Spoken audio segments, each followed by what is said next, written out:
ብቻ ቁጭ ብለው ሰፍቷል ጥያቄው አሁን ፋኖ መጀመሪያ ሲጀምሩት የነበረው ውጊያ አይደለም ራሳችን ካልሸወድን በስተቀር ፋኖ ከነበረው የሰው ኃይልም የሚሊታሪ አቅም ጨመረ እንጂ የሚቀንስበት አይደለም ያየነው የመንግስት ፕሮፓጋንዳ ግን አሸነፍናቸው ተረክበናል ይላሉ የራሳቸው አመራር ሲገደል ነው የምናየው የሚሊታሪ ሰዎች ሲገደሉ እናያለን that means አመራር ራሱን መጠበቅ ካልቻለ ራሱን መከላከል ካልቻለ ህዝቡን ሊጠብቅ አይችልም ስለዚህ ህዝቡ የሚጠብቀው ሌላ አካል ነው ማለት ነው ባንኮች ማይዘረፉት የሚዋጋው ኃይል ስላልፈለገ ነው ማለት ነው አልተቆጣጠረ መንግስት አቅም የለውም በፕሮፓጋንዳ ደግሞ ማሸነፍ አይቻልም መንግስቱ ኃይለማርያም ሲናገር ነበረ ድሮም ሌሎችም ሀገሮች እነ ኢዲ አሚን ዳዳም እንዴት እንደወደቁ ካየነው ኖ ሙአመር ጋዳፊ የቅርብ እኮ ህዝቤ ይወደኛል ሲል ነበር አንድ ወር ሲቀረው ጉድጓድ ውስጥ እስኪገኝ ድረስ አምባገነኖች ያንን ነው የሚሉት በዛ መንገድ አይፈታም አሁን ይሄንም ጉዳይ ቢሆን በዘላቂነት በውይይት የሚፈታበት መንገድ ነው በጦርነት አይፈታም ይሄ ህዝብ ጥያቄው የ5 ዓመት ጥያቄ አይደለም 30 ዓመት ከዛ በላይ እኛም ሰልችቶናል እንደ ኢትዮጵያዊ ትርክቶች አሉ እንደ ኢትዮጵያ ውስጥ እኮ ታሪክ ከሄድን በውሸት ትርክት ጡት እንደቆመው እኮ ሌላ ቦታ ላይ ደግሞ የወንድ ልጅ ብልትም እኮ ሊቆም ይችላል ብዙ አይነት ትርክቶች እኮ ያለበት ሀገር ነው ያልተፈቱ እኮ ብዙ ጥያቄዎች እኮ አሉ እነዛን ማየት ያስፈልጋል ከዛ በተረፈ የትግራይ ክልል ወቅታዊ ሁኔታ በሚመለከት የትግራይ ህዝብ ስፔሻሊ ወጣቱ ፖለቲካውን መቆጣጠር መቻል አለበት 27 ዓመት ሲያሳድደን ሲገለን ኢትዮጵያ ሲያጨማልቅ በኖረው ህወሓት እስከተመሩ ድረስ ሰላማቸው አያገኙም ከሌሎች ጋር አላያንስን በዘላቂነት ሊፈጥሩ አይችሉም የፋኖ የኦነግና የቲፒኤልኤፍ ግንኙነት እኔ የሶስቱ ግንኙነት አድናቂ አልሆንም ከሆነም የኢትዮጵያ ችግር የሚፈታው ሶስት የሁለትዮሽ ግንኙነት በመፍጠር ሳይሆን የመላው የኢትዮጵያ ህዝብ አዳራሽ ውስጥ ገብቶ የሚነጋገርበት መድረክ ስንፈጥር ብቻ አዘርዋይስ ግን ፕሮፓጋንዳ ነው መንግስት የሚነዛ ፕሮፓጋንዳ ግን ጊዜ ማጥፋት የለብንም ብያምናለሁ ቴዲ በቀጣይ ይመጣለው ልጆች ጋር እንትላለው አመሰግናለሁ ሁላችሁንም Thank you አንድ ምናልባት በንግግሮች ማስቀመጥ ያለብን ለምሳሌ የትግራይ ህዝብ የቲፒኤልኤፍ ሰዎች ያዋጡናል ካሉ ችግሮቻችን የሚፈታው በእነሱ ነው ተስፋ አንቆርጥም ካሉ ጥያቄው ከነሱ እስኪመጣ መጠበቅ ነው የሚሻለው ወይስ ቲፒኤልኤፍ የማስተዳድርበት አካባቢ ላይ ያላችሁ ሰዎች ቲፒኤልኤፍ አዋጣችሁን ብላችሁ መናገር ነው ጥያቄው መምጣት ካለበት ከራሱ ከሚተዳደረው ህዝብ መሆን የለበትም ወይ እሱንም ካልሆነ እኛ እናቅላችኋለን የሚል ነገር እንዳይሆንም ጥንቃቄ ያስፈልጋል ማለት ያለው ይሄ ማለት በሌላ አባባል ኦሮሚያ ክልል ውስጥ የሚያስተዳድሩት እነ ሽመልስ አብዲሳ አይበጇችሁም ብሎ አይጠቅሟችሁም ብሎ አማራ ክልል ላይ የሚኖር ወይም ትግራይ ክልል ላይ የሚኖር ፖለቲከኛ ሲናገር ወይ ደቡብ አካባቢ የሚኖር ፖለቲከኛ ሲናገር እንደማለት ነው አይደል ራሱ የሚተዳደረው ህዝብ ለምን አይናገርም ከነሱ ሲመጣ ኦኬ ያ ማስተጋባት አንድ ነገር ነው ግን አይሆናችሁም ካለ ምን አገባህ ወይም ደግሞ እናንተ ምን ቤት ናችሁኛ በክልላችን ምን ተዳደረ የሚል ጥያቄ ቢነሳ ምን ትመልሳላችሁ እሱንም ከግምት ለማስገባት ያለው እሺ እስካሁን ባውዱ ላይ በአጀንዳ ላይ ነው እየሄድን ያለነው መስፍን ፈይሳ ሮቢ መብረቃዊ የሆነውን ትንታኔ ልንሰማ እዚህ ተቀምጠናል 7 ደቂቃ አለ ወንድሜ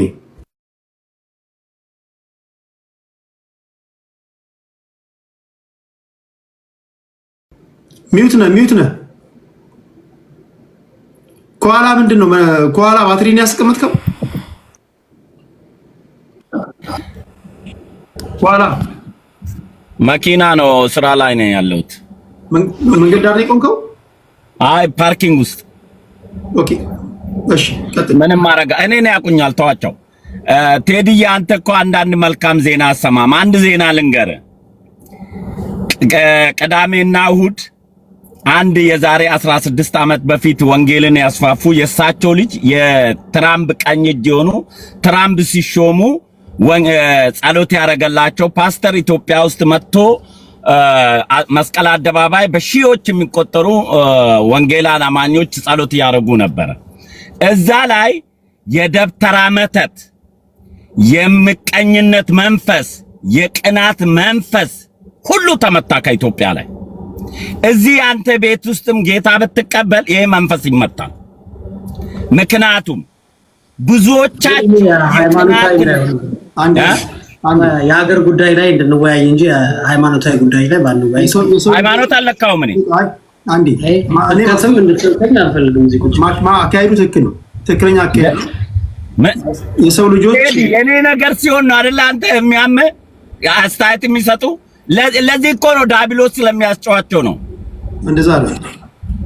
እኔ ሌላ ቦታ ተጣማችሁ የምትተነትኑትን ትንታኔ የማቃናት ስራ እየሰራው ነው። ይሄ ትክክለኛ ትንታኔ አይደለም ነው እያልኩ ያሉት። ያንተ ነገር ስለሆነ አይደለም። እዚህ በስርዓት ነው የምናወራው፣ በፖለቲካ ነው እንጂ በሃይማኖት ነክ ጉዳይ ሰዎች በሚያምኑት በእምነታቸው በባህላቸው አስተያየት ልንሰጥ አይደለም። የሰው ልጅ ያዋጣኛል ካለ ለኔ ካለ በድንጋይ ይመን አይ ዶንት ኬር። እኔ ሃይማኖታቸው መቼ ነካው ታዲያ? ለምሳሌ አሁን ሰይጣን መውጣቱን የሚጠላ ሰው አለ? ለአንተ ሰይጣን የሆነው አንተ ደግሞ ለሱ ሰይጣን። አሁን እንደዛ ጉዳይ ላይ መግባት ሳይሆን ፖለቲካውን ተንትን።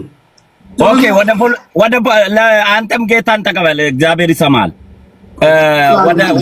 ወደ ፖለቲካ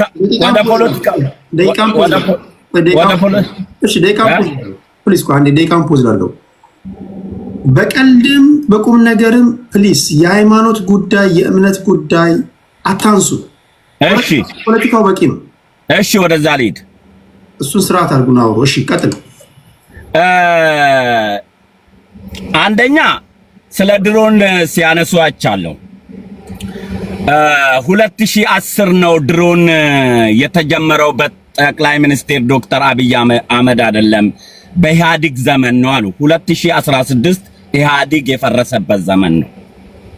ሂዱና ዓመተ ምሕረቱን ቁጠሩ። ከዚህ ነው ውሸታችሁ የሚጀምረው። ለዶክተር አብይ ዕውቅና ብሰጠው ባሰጠው ቲክቶክ ላይ የሚገመት ፖለቲካ የለም። ድሮን ወታደራዊ ምስጢር ነው። መንገሩ ራሱ የጠቅላይ ሚኒስቴሩ የዋህነት ነው። ጥይት ማምረት ለናንተ ፋብሪካ ማሳየት የጠቅላይ ሚኒስቴሩ የዋህነት ነው። ወታደራዊ ምስጢር ነው ይሄ። አመረትን አላመረትን ጠላት ላይ ውጤት ሲያመጣ እንጂ የሚመዘነው ወታደራዊ ተቋማት የሚገነቡትን ዓለም ለማን እንደሸጠ ዓለም ለማን እንዲገዛ አይናገርም። ወታደራዊ ምስጢር። ስለዚህ ድሮን ምርቶች ማረጋገጥ የሚችሉት የኢትዮጵያ ሉዓላዊ የደፈሩ ቀን እነዚህ ያመረትናቸው ድሮኖች የት ሄዱ ብለህ ጠይቅ። አሁን አይደለም መጠየቅ ያለብን። ሀገራችን ስትደፈር ጠላት የበላይነት ሲይዝ ድሮን የት ገባ ብለህ ጠይቅ እንጂ አልመረተም መረተ አንተን ሊያምና ለዚህ ጉንጭ ልታለፋ አይገባም። 2015 የድሮን ማምረቻ ፋብሪካ እንጀምራለን አለ ጠቅላይ ሚኒስቴሩ። ያኔ እየቀለደ ነው አሉ። በምን አቅም ነው ኢትዮጵያ ድሮን የምታመርተው ተባለ። ከሁለት ዓመት በኋላ ስራ ላይ እንዳዋሉ መጥተው ተናገሩ። ሪል ነው ማለት ነው። ጥይት ፋብሪካውን እኔ ጠቅላይ ሚኒስቴሩ ከመናገሩ በፊት ወታደራዊ ምስጢር ይሁን አሉን አላቅም። ኢትዮጵያ ሙሉ የጥይት ማምረቻ ፋብሪካ ስራ ጀምሯል ብዬ ተናግሬያለሁ። ሳይነገር በአይኔ ስለጎበኘው ሄዳችሁ ይድሉ የሚኖር ከሆነ ይጎበኝ አይጎበኝ አላቅም። ይሄን ለኢትዮጵያ መድረስ ባንዳ ምን አስጨነቀው? ሻቢያ ካልሆነ በስተቀር ባንዳ እኮ የቀን ጉዳይ እንጂ ይሞታል። ቋሚ ጠላት የሚሆነው ኢትዮጵያ እንዳታድግ የሚፈልጉ ናቸው። ስንዴ ሳመርት ድሮን እንዴት ያመርታል ይላሉ።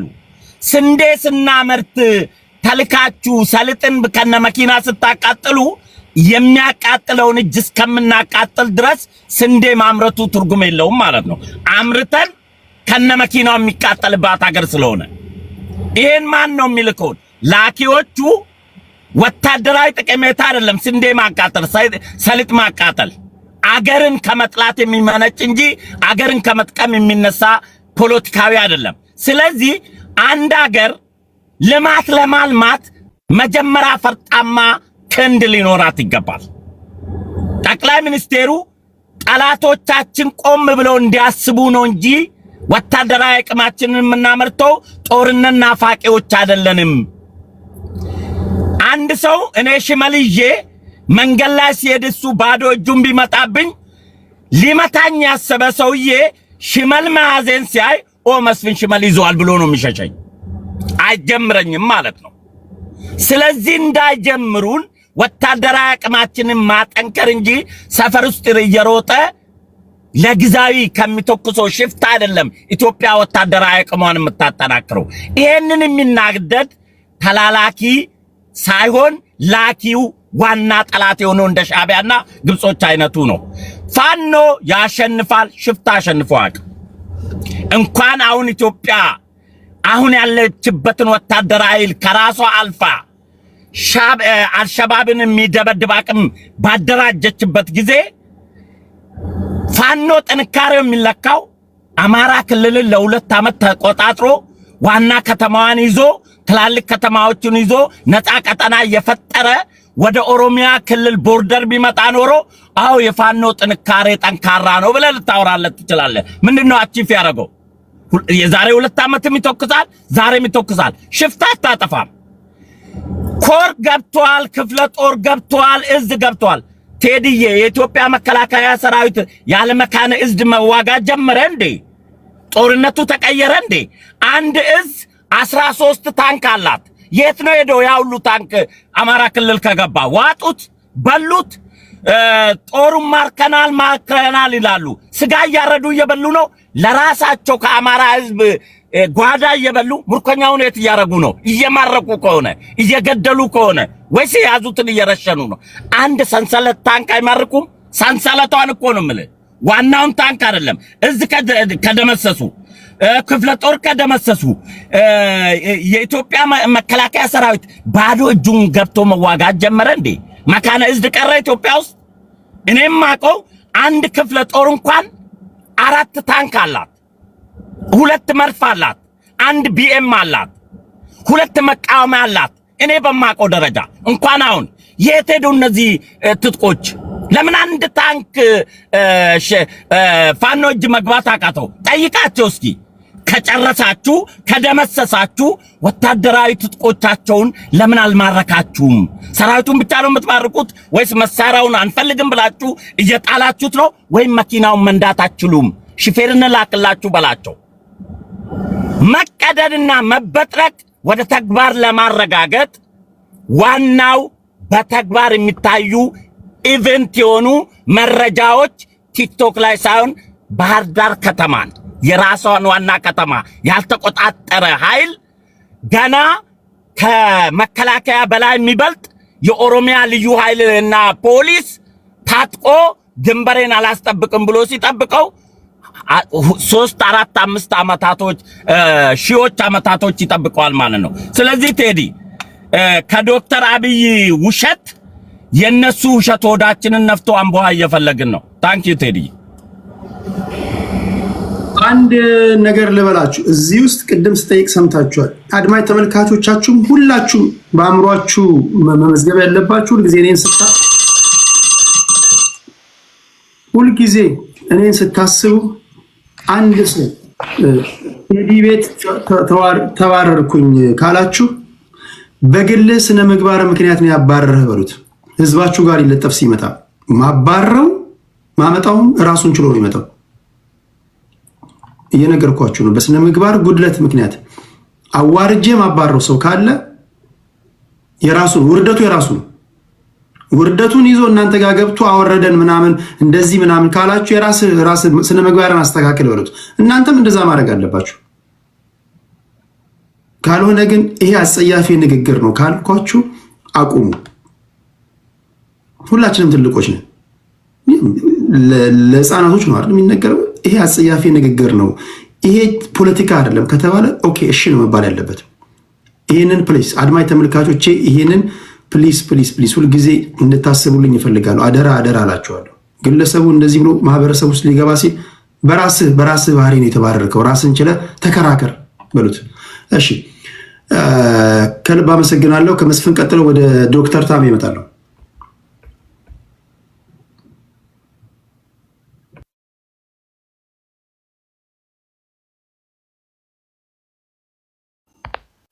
ጤና ይስጥልን። ሰላም ናችሁላችሁ? የቴዲ ቤት የፖለቲካ ፕሮፓጋንዳ ቤት አለመሆኑ ደስ ይለኛል። እንደዛ ባይሆን ኖሮ ብዙዎቻችን አንመጣም ነበረ። ብዙ ነገሮችን መርምሮ በጥናት ለኢትዮጵያውያን እንኳን እኔ እዚህ ያለውን 2000 ሰውን በጣም አከብራለሁ። አንድም ሰው ቢሆን ምናልባት በሂደት አንዳንድ ነገሮችን እንዲያውቁ ለማድረግ የሚያስችሉ ወንድሞች ስላሉ እንመጣለን። የፕሮፓጋንዳ ሰዎችም ስላሉ ፖለቲካ ፕሮፓጋንዳ አይደለም። በነገራችን ላይ ኢትዮጵያ ውስጥ ፕሮፓጋንዳ ፖለቲካን ማጽናት የሚችል ቢሆን ኖሮ ኢህአዴግ እስካሁን ይመጣ ነበር። 80 ዓመት ነበር በእቅዳቸው የያዙት። ብዙ ፕሮፓጋንዲስቶችም ነበሩ። የዛን ጊዜ ተቃዋሚዎች የዛሬ ፕሮፓጋንዲስቶች ናቸው። በጊዜ ደግሞ ተከፍሏቸውም ወዶም ተጠቃሚም ስለነበሩ የመንግስትን አጀንዳ ሳይረዱ ዝም ብሎ የሚያወሩ ነበሩ። ልክ ከዛ አለመማራቸው ነው እኔ ሁል ጊዜ የሚገርመኝ። ምክንያቱም ልክ ቀን እንዳለ ሁሉ ማታ አለ። ቀንና ማታ አንድም ቀን በየትኛውም ዘመን ተዛብተው አያውቅም። ቀን ካለ ማታ ይመጣል። በየትኛውም ዘመን የሆነ ቲም ኃይለኛ ሆኖ ዘላለም አይኖርም።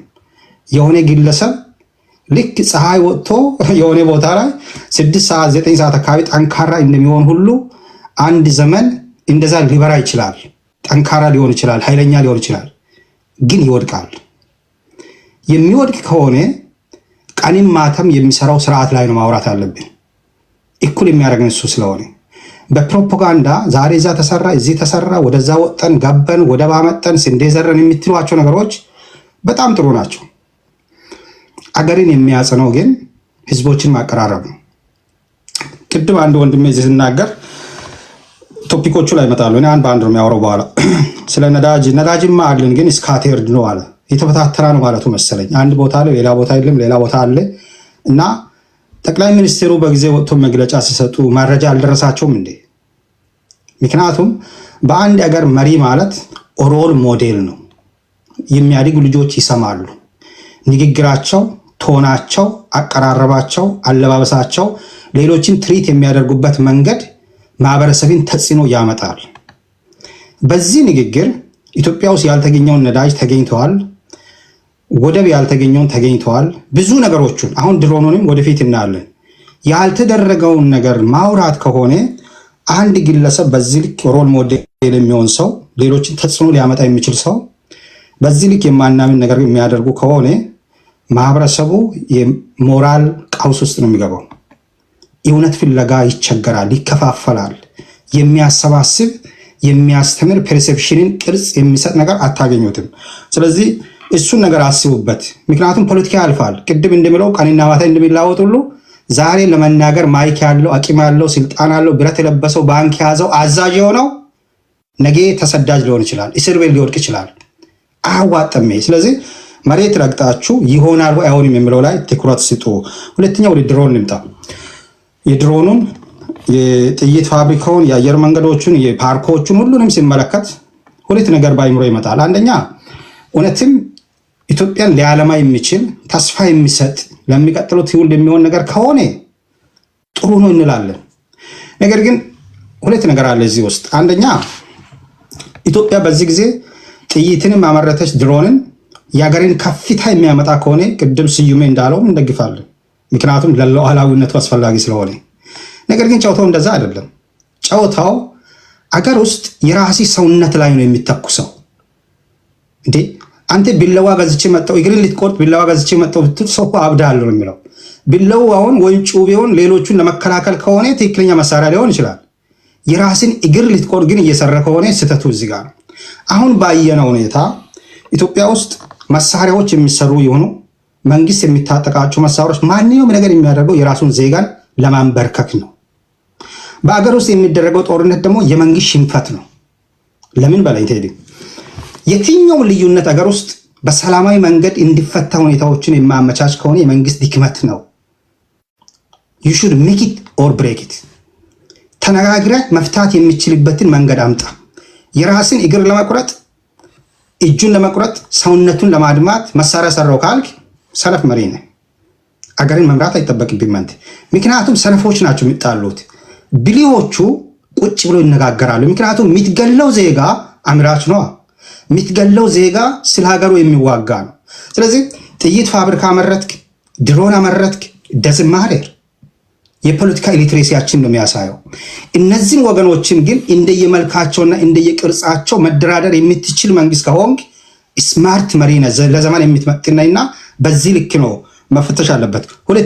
ሁለተኛ ከነዚህ ምርቶች ጋር አያይዤ የሚያየው በየትኛው መጋር በተለይማ ፌደራል ነን፣ ያው ስሙ ፌደራል ነው የሚባለው። አንድ አካባቢ ላይ ነዳጅ ከተገኘ ሪፋይነሩን ሌላ ክልል ላይ ነው የሚተክለው። በአንድ አካባቢ ካሽ ክሮፕ የሚታመር ከሆነ በሌላኛው አካባቢ የሰብል ምርት ነው የሚታመርተው። በአንድ አካባቢ ሜካናይዝ ፋርሚንግ ካመጣ ሌላኛው አካባቢ ላይ ኢንዱስትሪ ታመጣለህ። ለምን? ህብረ ብሔራዊነት ማለት ተመጋጋቢ ኢኮኖሚን መፍጠር ማለት ነው። አንዱ አካባቢ ለመኖር ለሌላኛው በሌላኛው አካባቢ ዲፔንደንት መሆን አለበት። አንድ አካባቢ ጥጥ የሚታመር ከሆነ የጥጥ ኢንዱስትሪ ሌላ ክልል ነው የሚተክለው። ለምን? ህዝቦቹ አንደኛ ተመጋጋቢ ይሆናሉ፣ ሁለተኛ የስራ ዕድልን ትፈጥራለህ። ጠቅላይ ሚኒስቴር የሚያስመርቃቸውን ስራዎቹን በሙሉ ተመልከቱ። አይ ካን ሴይ 70% በሚባል መልኩ አንድ አካባቢ ላይ ነው። ይሄ አደጋ አለው በሁለት ምክንያት። አንደኛ ዜጎች በእኩልነት የመልማት መብታቸውን የቀበረ ነው። አንድ ሁለተኛ የኢትዮጵያ ሀብት አንድ ቦታ ላይ መሰብሰቡ የስራ ዕድልን እንዳትቀንስ ያደርጋል ሌላ ቦታ ላይ። ስለዚህ አንደኛ የሀብት ክፍፍልን አደጋ ላይ የሚጥል ነው። ሁለተኛ ደግሞ ተመጋጋቢ ኮሚኒቲን አይፈጥርም። በዚህ ሁለቱ መስፈርት የጠቅላይ ሚኒስቴር የስድስቱንም ዓመት ጉዞ ቢትፈትሽ ራሱን ነው የምታገኘው። ስለዚህ የማልማት ጉዳይን ብቻ አትዩ። እኩል የመልማት መብት ያላቸው ህዝቦች አሉ፣ ጥያቄ ያላቸው ህዝቦች አሉ። ሁለተኛ አገሬን ወደ አንድ ማድረግ ወደ ማቻቻል፣ አንዱ ሌላኛው ላይ ዲፔንደንት ይሆን። ጥጥ አመረተው ኢንዱስትሪ ሌላ እንዲያመርት፣ ነዳጅ አንዱ ጋር ሲገኝ ሪፋይነሩ ሌላ ጋር በመስራት ተቀራራቢ ማህበረሰብ ሰውን እየፈጠር ካለው እርስ በራሱ እንደ ተራራ ፓራሌል ሆኖ እርስ በራሱ የሚገለማመጥ ሶሳይቲ ነው። በዚህ ረገድ እንጂ መፈተሽ ያለበት የመንግስት ጥቅም ጥይት ፋብሪካ አመረተ ምን አመረተ ደዝሜክ ኤኒ ሴንስ እና እመለሳለሁ። ቴንክ ዩ ዶክተር።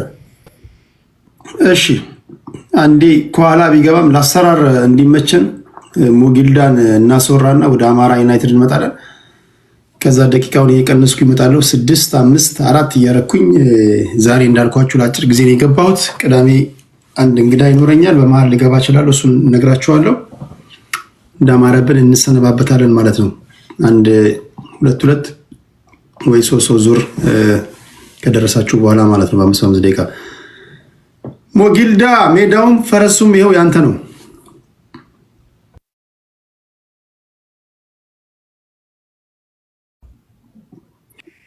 ሚዩት ነህ። ያ እንዴት አመሻችሁ ለማለት ነው። እኔ በተነሱ ርዕሶች ላይ አንዳንድ ነገሮች አነሳና እኔም ብዙ ሀሳቤን ጠቅልላለሁ። ምንድነው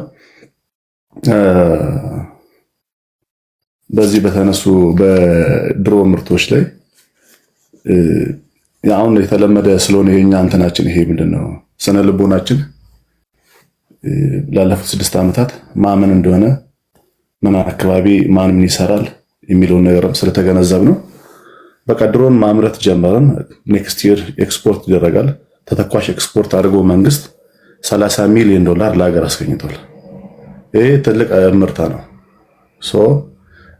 ቀደም ሶዩሜም አሁን ዶክተር ታምኔም ሲናገር የሚያመርተው የራሱን እግር ለመቁረጥ ነው አለ።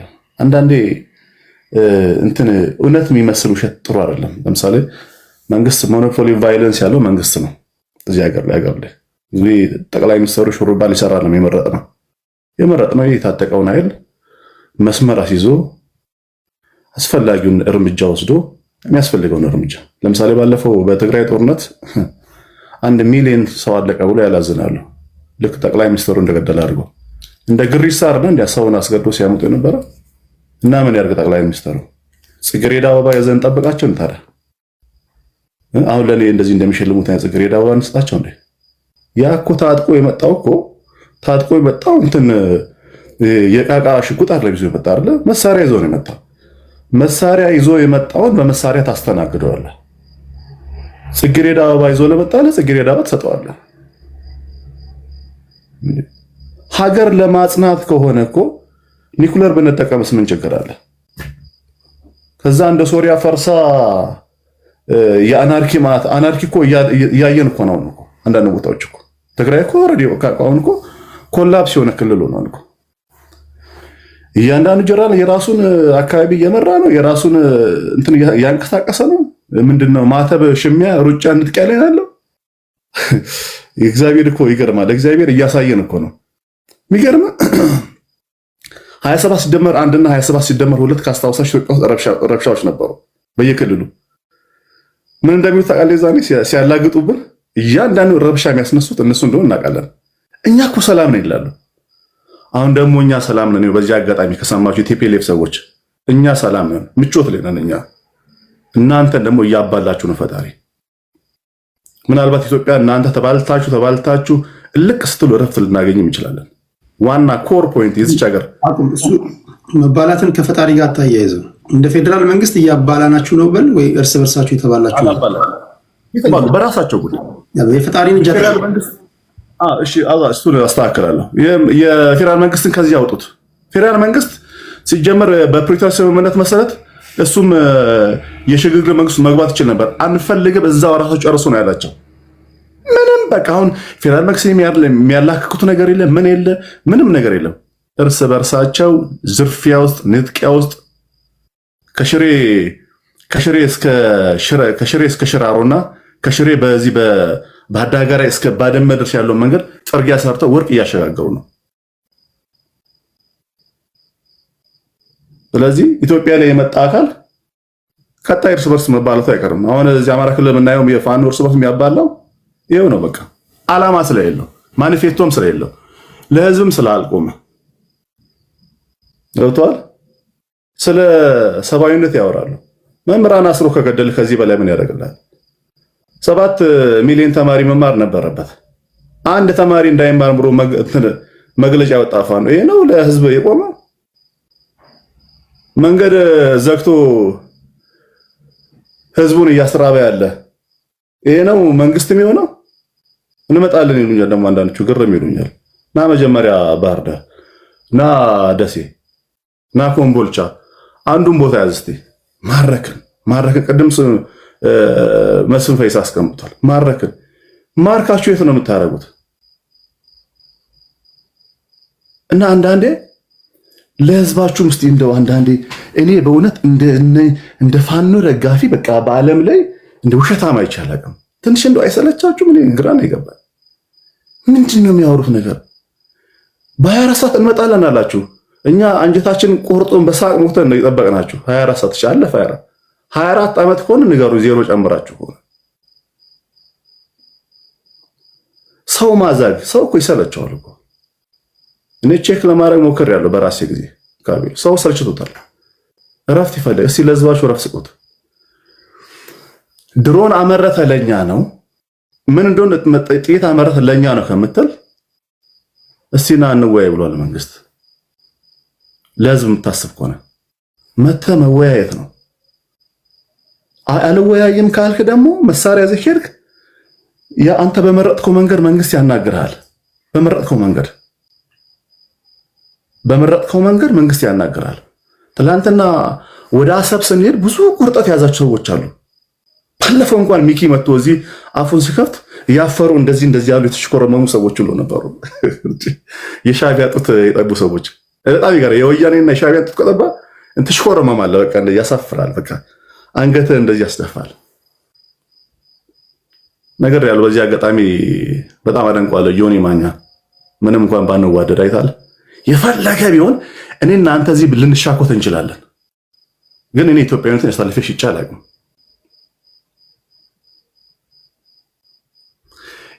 የወደብ አለ እኛ ከሻዕቢያ ጋር እንሰለፋለን ያሉ ሰዎች አሉ። ተሰለፉ። ጦርነቱ ይሄው የሻዕቢያም የወያኔ ሰዎች አንድ ያልገባችሁ ነገር አለ። ወያኔዎችም ያቺ የተለመደችውን 60 እና 100 ምናምን ሺህ ሰው ያስጨርሱበትን የባድመን ጦርነት አመጣው። ልክ እሱን ሲስተም አመጣው እዚህ ሊዋጉ ሞከሩ። እንደዛ ነበር ጦርነቱ ውጊያው የነበረው በሌላ ሰልጠን ባለው። አሁን የ21ኛው ክፍለ ዘመን ውጊያ የምንዋጋው ሻዕቢያም ያችን ቀመር ይዞ ወያኔ ማስባችሁ ከሆነ ተሳስታችኋል። ማታውቁት ነው የሚለበለባችሁ። እኛ ውጊያውን እንዴት አድርገን ከሆነም በሰላማዊ መንገድ እንሞክራለን አሰብን ከሆነም በየት በኩል እንደምንመራው እኛ እናውቃለን። እንዴት አድርገን እንደሆነ ደግሞ ይችልበታል ሰውየው። ስለዚህ የተሻለች ህብረ ብሔራዊት ሀገር እንድትኖረን ይሄ የእናንተን የግላችሁ የእኛን የጋራ አድርገን የምንቀጥልበት ሀገር አይኖርም። ገብቷል? እና እኔም ትንሽ ደክሞኛል። አቤት አደባባይ ነበርኩኝ። እዛ ኮንፈረንስ ነበረ፣ ደስ የሚል ፕሮግራም ተካፍዬ የመጣሁት በጣም በሚያምር ሁኔታ ነው። አቤት አደባባይን በጣም እግዚአብሔርን አመስገኛ አምልኬ የመጣሁት። አመሰግናለሁ። እሱ የግልህ ነው። በዛ አጋጣሚ ነገር ብዬ ነው። እኛ መስማት አይጠበቅብንም። የሃይማኖት ጉዳይ እስከሆነ ግን ብልጽግናዎች የራሳቸውን ጥይት እየተኮሱ መውረዳቸውን እኔ አፕሪሼት አላደርግም። በነገራችን ላይ እግረ መንገዳችሁን ይሄ አንድ ዙር ብቻ ተናግሬ ልውረድ የምትልበት ቤት አለ። ድጋሚ ማዕቀብ ነው የምትልብህ። ብዙዎች ላይ ማዕቀብ ጥያለሁ። ቁጭ ብለን እነሱ እንደሚያወሩት ማድመጥ አለብህ። አንዴ ለአንድ ዙር ከሆነ የምትመጣው ሌላ ቦታ ሄድ ነው። እኔ እንደዚህ ሆኜ ማለት እንደውም እኔ ኔትወርክ አስቸግሮኝ ምናምን ወጣው እንጂ እኔ የመልስ ምት እኮ በደንብ እኮ ያለኝ በጣም አዘጋጅቼ መጣ የመልስ ምት የዛ ችግር የለብኝ። ስለዚህ ያው ቁጭ ብላችሁ ማድመጥ አለብህ። አንተ ስትናገር ቁጭ ብለው አድምጠው እነሱ ሲናገሩ ጥለህ የምትሄድ ከሆነ ፕሮግራም ነበረኝ አቤት አደባባይ እዛ ስለነበርኩኝ ትንሽ ደክሞኛል። አንደኛን ጉድ ያለ ድል ትሰጠኛለህ ለኔ እንደዛ ከሆነ ሪኩዌስት ልካለ መምጣት ነው። ለአንድ ዙር ምንድን ነው ይሄ? ይመልሱልህ ማድመጥ አለብህ። እንዲህ የምታደርጉ ሰዎች አላችሁ። ቁም ነገር ብሎክ ያደረኳቸው ሰዎች አሉ። እዚህ ጋር ቁጭ ብሎ የሚያደምጡ ምን ተመችቷቸው መሰለህ እንደ አንተ ንግግር ነቅለው ቢወጡ ደስ ይላቸው ነበር። ያ ካከበሩ አክብራቸው፣ አንተ ማድመጥ አለብህ ለማለት ያለው። ኦኬ ዩናይትድ አማራ ከዛ ዞሮ ካለቀ በኋላ መሄድ ካለበት ትሄዳለህ። ግድ ከሆነበት መስማትም አይቀርም ትሰማለህ፣ ችግር የለውም። ግን ለሌላ ጊዜ እንደዚህ አታርፍ። ኦኬ ቴንክ ዩ ቴዲ አመሰግናለሁ። ጨለማውን በጨለማ ውስጥ ሳየው በጣም ነው የገረመኝና ጨለማው በጨለማ ውስጥ ሆኖ ብዙ ነገር ሊያወራ ሞክሯል። ያው ስለሱ ብዙም ማለት አልፈልግም። አንዱ ሰገራ የሆንክ ሽማግሌ ስታስጠላ ቁማጣ ሰገራ ደግሞ አንተ ከኛ ጋር ታወራለህ እንዴ? ለአንተ ብቻ የሚፈቀድ ስድብ ቴዲ ለእሱ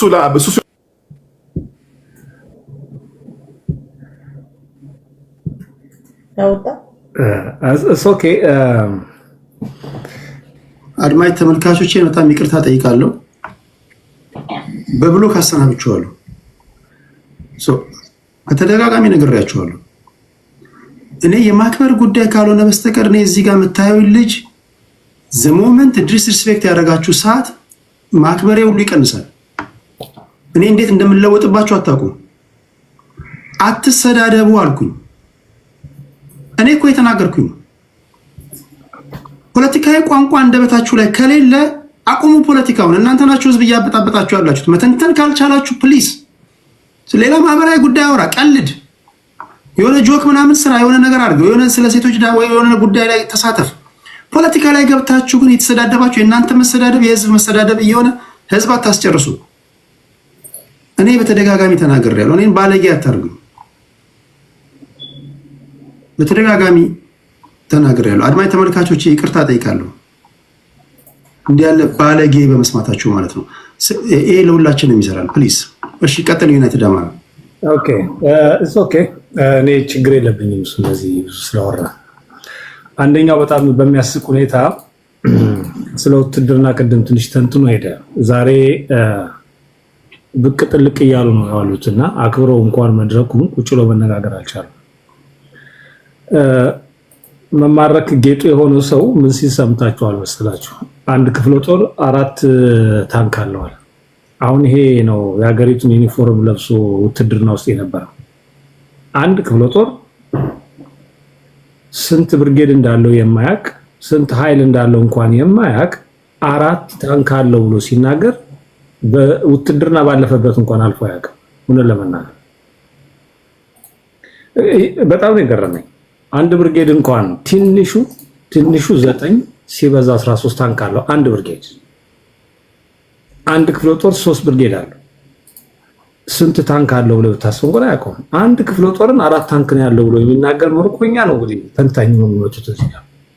አሳፋሪ ናቸው። ቅድም ያነሳችሁ ነገር አለ ይልቁ ሰዲ አብይ አህመድ አንድም ፕሮጀክት አዲስ ፕሮጀክት ፈጥሮ የጀመረው ነገር ምንም ነገር የለም። የነዳጁ ጉዳይ በደርግ ጊዜ የተጀመረ ነው። ሁላችሁም ታውቁት ካላችሁ ጅጅጋ አካባቢ የተጀመረ ነው። ሩሲያኖች ሊጀምሩት ሰጥቷቸው ፈቅዶ ቱቦ ሁሉ ተጀምሮ ተደርድሮ ስቲል አፈር በልቶት አለ። ባይኔ ያየሁት ነገር አልተሳካም። ኢህአዴግም ሞክሮት አልተሳካም። ከእንግሊዞችና ከአሜሪካኖች ጋር ሞክሮት አልተሳካም፣ አልተስማማም። ምክንያቱ የነበረው አግሪመንት ነው። ኢህአዴግን የጠየቁት እናውጣውና እኩል እንካፈል ነበር ያሉት። ኢህአዴግም አልፈቀደም፣ በወቅቱ አልተሳካም። ብዙ ፖለቲካው ስብስብ ስላለ አብይ አህመድ ይህንን ነዳጅ ወጥቷል ብሎ የሚናገረው እንግዲህ ያንን ነው። አንድ በል ሁለተኛውን ጥይት ምናምን የሚሉት ጥይት እንግዲህ ማምረት የተጀመረው አዲስ አበባ እንኳን ሜክሲኮ አካባቢ ትንባሆ ፋብሪካ እየተባለ በሚጠራው ጥይት ፋብሪካ ይባላል። የድሮ ጀምሮ በደርግ ጊዜ የነበረው ጥይት ፋብሪካ መለስተኛ ጥይት የሚያመርተው ከድሮ ጀምሮ ነው። ፍጆታውን ይችላል አይችልም እሱ ሌላ ጉዳይ ነው። ቢኮዝ 17 ዓመት ሙሉ ጦርነት ስለነበረ ፍጆታውን እንደማይችል ግልጽ ነው። አብይ አህመድ ጥይት አመረትኩ የሚሉት ያንኑ ፋብሪካ ነው ዛሬ የሚያሳየው ለህዝብ። የአዲስ አበባን አሁን ልማት ምንድነው የኮሪደር ልማት የሚባለው ኢህአዴግ ራሱ አስጠንቶ በፈረንሳዮችና ጥቂት በኢትዮጵያኖች አዲስ አበባን ለመከለስ እንደ አዲስ የተሰራ ጠቅላይ ሚኒስትር ቢሮ ውስጥ አለ ፕላኑ ራሱ። ሚኒስትሮች፣ ኮሚሽነሮች ወይም ሌላ ባለድርሻ አካላት እንዲያዩ ተብሎ የተቀመጠ የቆየ ነው። ሊያሳካው አልቻለም ኢህአዴግ። ይኸው አብይ አህመድ እሷን መጥቶ ኮሪደር ልማት ብሎ ስያሜ ሰይሙ ጀመረ። አንድም ነገር ራሱ የጀመረው ነገር የለም። አብይ አህመድ ውሸት ነው ሁሉ ነገር የምታየው ነው። የእርሻውን ጉዳይ ታችኋል። እኛ ስንዴ ማምረት ጀምረን ኤክስፖርት እያደረግን ነው። አሁን ይሄ እንኳን እዚህ ተሳሉ የወጣው ምንድነው ያለው? ድሮን ኤክስፖርት እያደረግን ነው። ለንግግራቸው እንኳን እንትን የላቸውም። በቆሎ አደረገው በቃ ድሮን ኤክስፖርት እያደረግን ነው ብሎ ሊነግረን ይፈልጋል። ጋፋት ኢንጂነሪንግ በደርግ ጊዜ የተቋቋመ ነው። ከቀላል ከእጅ መሳሪያ እስከ ከባድ መሳሪያ እየሰራን ነው ብሎ መንግስቱ ኃይለማርያም የተናገረበት ቪዲዮ ሁሉ እንኳን አለ። የቆየ ደብረ ዘይት የነበረ ኢህአዴግ ለማሻሻል ሞክሯል፣ በተወሰነ ደረጃ ለመገጣጠም። እሱ ነው ራሱ፣ ሌላ ነገር የለው። መከላከያ ኢንጂነሪንግ የሚለው አሁን በኮሌጅ ደረጃ አድርጎታል። አዲስ ነገር እንደፈጠሩ አድርገው መጥተው እዚህ ሲያወሩ እጅግ በጣም አሳፋሪ ሰዎች ናቸው። ይህንን እኔ በዛ መልኩ ማየው። ሌላው በዋናነት እኔ የሚመለከተን ይሄ የአሊያንስ ጉዳይ ያነሳችሁት ነው። በተደጋጋሚ ስለተነሳ የአማራ ኃይል በየትኛው መመዘኛ ከነገሌ ጋር አሊያንስ እንፈጥራለን ብሎ የተናገረበት ነገር የለም። ለምን ሰዎች ስለ አሊያንስ እንደሚጨነቁ አላውቅም። የአማራውን ትግል ካመኑበት ከደገፋችሁት ወይም ደግሞ ትክክል ነው ካላችሁ ያ ትግል እንዴት ማሸነፍ ይችላል የሚለውን ነገር ማገዝ በቻል ነው። የአሊያንሱ ጉዳይ እጅግ አስጨናቂ ሆኖ ዛሬ እሱ ይነገረን የሚባለው ነገር ብዙ ጊዜ ትክክል አይደለም። የትጥቅ ትግል ማሸነፍ የምትችልበት ነገር ሁሉ ትፈልጋለህ። ባለ ጉዳዩ በደንብ አድርጎ ያየዋል ነው። ስለዚህ የሚታገሉ ሰዎች እኮ አማሮች ናቸው። በችግር ውስጥ ያለፉ የዛ ገፈት ቀማሾች ናቸው። እንዲሁ በቀላሉ ዝም ብለው ሄደው የሆነ ቦታ ላይ ሊዘፈቁ አይችሉም። ወይም ኦኬ ትግሉ ከባድ መሆኑን ያውቃሉ፣ ውስብስብ መሆኑን ያውቃሉ። እያንዳንዳችን ደግሞ መረዳት ያለበት አገራችን ችግር ውስጥ ላይ ነው ያለችው። እናንተ የምታዩት ቀለል አድርጋችሁ ነው የሚመስለኝ። ቀላል ነገር አይደለም ያለው ፈተና። የሀገር መቀጠል ያለመቀጠል ጉዳይ ላይ ነው ያለው እና በቀላሉ አትዩት ነው። አሊያንስን እንዲሁ ዝም ብለን እንደተራ ነገር የምናየው ከሆነ ትክክል አለ። ማንም ሰው ከምኝታው ብድግ ብሎ አሊያንስ የሚፈጥረው ነገር የለም። የተበላሸ በርካታ ነገሮች ስላሉ እነዛን መልክ ሳታስይዝ ዝም ብለህ የምታደርገው ነገር አይደለም ነው። ሁለተኛ አሊያንስ ለመፍጠር በአዋጅ የምታወጀው ነገርም አይደለም። ከሚመስል ጋራ ታክቲካዊ አሊያንስ የምትፈጥረው ነገር አለ፣ ስትራቴጂካዊ አሊያንስ የምትፈጥራቸው ነገሮች አሉ። እነሱም የትግሉ ባህሪውን አይተህ የምታደርገው ይሆናል ብዬ አስባለሁ። ቴዲ አመሰግናለሁ። አለው እድል ካለ እቀጥላለሁ።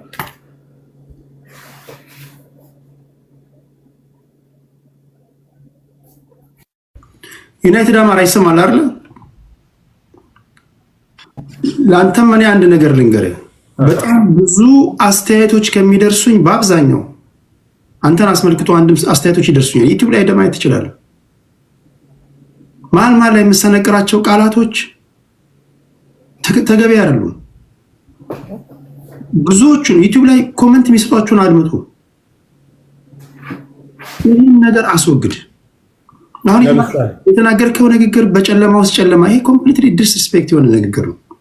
ክብረ ነክ የሆነ ንግግር ነው። ምኑ ነው ክብረ ነክ? ቴዲ ምን ማለት ነው? በጨለማ ውስጥ ጨለማ ጨለማ ምንድን ነው? ስርዓቱን እኮ እኔ ጨለማ ብዬ መግለጽ እችላለሁ እኮ ስርዓቱ ነው እሱ። ይሄን ብቻ አይደለም፣ ብዙ ንግግሮች አሉ። ዩናይትድ አማራ እሺ ብለህ ተቀበል። አንዳንዴ ፖለቲካ ያልሆኑ ቃላቶችን አንሰንክር። በፖለቲካ ማብሸቅ ትችላለህ፣ በፖለቲካ መውጋት ትችላለህ።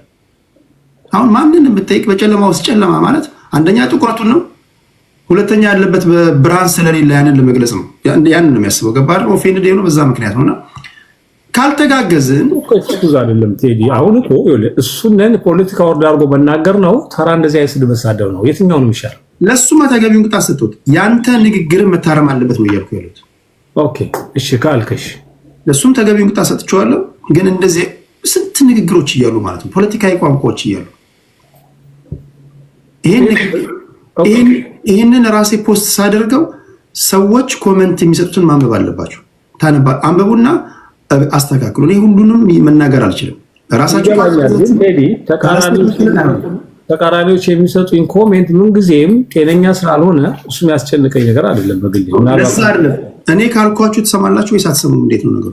እሱ እኮ ሰማሁ እኮ እሺ እኮ አልኩ እኮ እሱ ይሄ ተራ ስድቡና ይሄ ጨለማ ፖለቲካ ወደ ከዚህ በላይ ፖለቲካ የሱም መንደሬ ነው፣ የሱም እንትን ነው። ግን ያንተ ንግግር ያንተ ንግግር አስታኩር የተናገረው ንግግር ገባ አይደለም? ንዴት ውስጥ የከተተው አንተ ወቅተው ነው። በጨለማ ውስጥ ጨለማ የሚለው ንግግር ምንም ጥያቄ የለውም። ሊያሳብድ ይችላል። እሱ የተናገረው ግን ትክክል ነው እያልኩ አይደለም። ገባ አይደል? እንዲህ ያሉ ነገሮችን ፕሊዝ፣ ይሄ ቤዚክ ነገር ነው።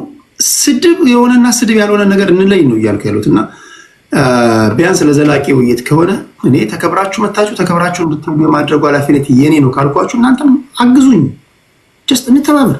ካልሆነ እኔ ብቻዬን ተንትኜ እኮ እሄዳለሁ። ሌላ ቦታ ሄዳችሁ ተነትናላችሁ አያለሁ የምትሆኑት ነው። ይሄ ጥፋት ከሆነ እኮ ተቀብዬዋለሁ እኮ ብያለሁ። ቴንክ ዩ። እሺ ወደ ሞሼ ዳ አመጣለሁ።